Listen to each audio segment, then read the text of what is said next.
Okay, so there are so many ways we can interpret heaven, hell, and purgatory. I thought of this. If hell is the 3D, that lower vibration, that's where you are and on this earthly plane. That's where like you're stuck in the you're asleep. You're in the matrix. That's hell.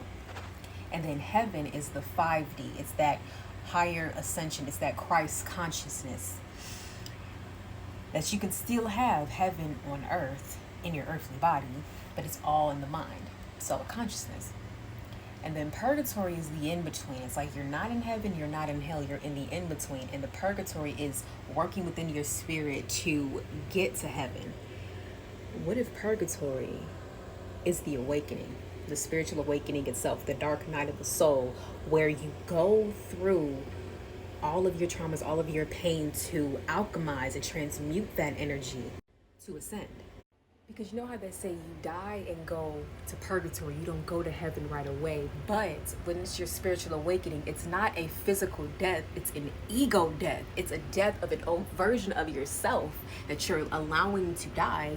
And you have to, when this version of yourself dies, there's another version of you that needs to be born. And this new version of you is either going to ascend and be a totally different version, a totally different vibration to go into the 5D, which is heaven, or if that version doesn't make it and it gets stuck, it becomes lost and it becomes a slave to the 3D world. It becomes a slave to hell.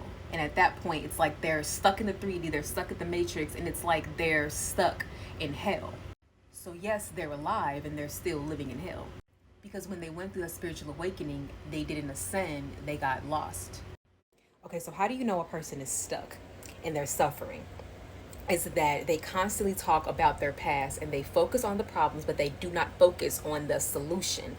They are constantly in a perpetuate cycle that is constantly doing the same type of thought patterns, the same type of behaviors, the same actions, producing the same results, thinking they're going to get something different, but they're not, because they're doing the same exact thing, which is insanity. And then in hell, you're driven to insanity, right? Bro! Because everybody has to face their traumas at some point in their life, but if they do not integrate God into everything that is going on, until if they do not self-reflect and look at everything and see how God, oh, thank you, Spirit. If they do not see how God was in everything that has happened, that's why they stay stuck in their suffering, because they don't see how God was in there at the whole entire time.